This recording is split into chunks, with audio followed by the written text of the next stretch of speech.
യുവതിയെ കൊലപ്പെടുത്തി മൃതദേഹം ഏർക്കാട് ചുരത്തിൽ തള്ളിയ സംഭവത്തിൽ കാമുകനും 2 യുവതികളും അറസ്റ്റിലായി.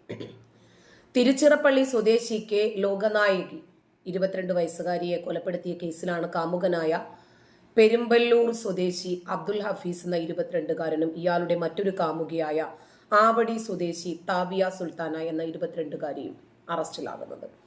സുൽത്താനയുടെ സുഹൃത്ത് മോനിഷ എന്നിവരെ എന്തായിരുന്നാലും ഈ 3 പേരെയും പോലീസ് സംഘം സേലം പോലീസാണ് അറസ്റ്റ് ചെയ്തത്.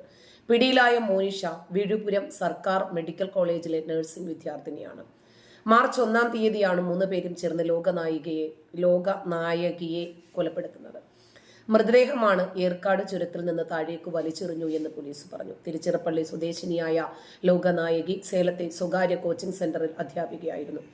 സേലത്തെ ഹോസ്റ്റലിലായിരുന്നു യുവതിയുടെ താമസം. മാർച്ച് 1-ാം തീയതി മുതൽ യുവതിയെ കാണാതായതോടുകൂടി ഹോസ്റ്റൽ അധികൃതരാണ് പോലീസിന് വിവരം നൽകിയത്. യുവതിയുടെ മൊബൈൽ ഫോണും സ്വിച്ച് ഓഫ് ആയിരുന്നു. തുടർന്ന് പോലീസ് നടത്തിയ അന്വേഷണത്തിലാണ് യുവതിയും അബ്ദുൽ ഹഫീസും തമ്മിലുള്ള ബന്ധം കണ്ടെത്തിയത്. ലോകനായകിയുടെ ഫോൺ വിളിച്ച് വിവരങ്ങൾ പരിശോധിച്ചതോടുകൂടി ഹഫീസിലേക്ക് അന്വേഷണം എത്തി.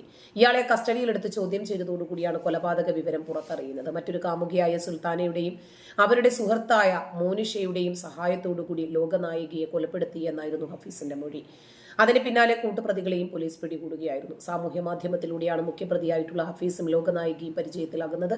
ഈ പരിചയം പിന്നീട് ഇവർ 2 പേരും തമ്മിലുള്ള അടുപ്പമായി വളർന്നു. അതേസമയം സുൽത്താനയുമായും ഹഫീസിന് പ്രണയമുണ്ടായിരുന്നു. അടുത്തിടെ ഹഫീസും സുൽത്താനയും തമ്മിലുള്ള ബന്ധം ലോകനായകി അറിഞ്ഞു. ഇതേ ചൊല്ലി വഴക്കിടുകയും സുൽത്താനയുമായിട്ടുള്ള ബന്ധത്തെ എതിർക്കുകയും ചെയ്തു. ഇതോടുകൂടിയാണ് ഹഫീസ് യുവതിയെ കൊലപ്പെടുത്താൻ തീരുമാനിച്ചത്. തുടർന്ന് സുൽത്താനയുടെയും നഴ്സിംഗ് വിദ്യാർത്ഥിയായ മോനിഷയുടെയും സഹായത്തോടെ ലോകനായകിയുടെ ശരീരത്തിൽ മാരകമായിട്ടുള്ള അളവിൽ മരുന്ന് കുത്തിവെക്കുകയും അതിന് പിന്നാലെ യോർക്കാടിലെ ചുരം റോഡിൽ നിന്ന് പാറക്കെട്ടുകളിലേക്ക് വലിച്ചെറിയുമായിരുന്നു ചെയ്തത്. പ്രതികളുടെ മൊഴി ലഭിച്ചതോടുകൂടി യുവതിയുടെ മൃതദേഹത്തിന് വേണ്ടി പോലീസ് തെരച്ചിൽ ആരംഭിച്ചിരിക്കുന്നു. കൊലപാതകം നടന്നതും യുവതിയുടെ മൃതദേഹം ഉപേക്ഷിച്ചതും ഏർക്കാടായതുകൊണ്ട് സേലം പോലീസ് ഏർക്കാട് പോലീസിനെയും വിവരം അറിയിച്ചിട്ടുണ്ട്.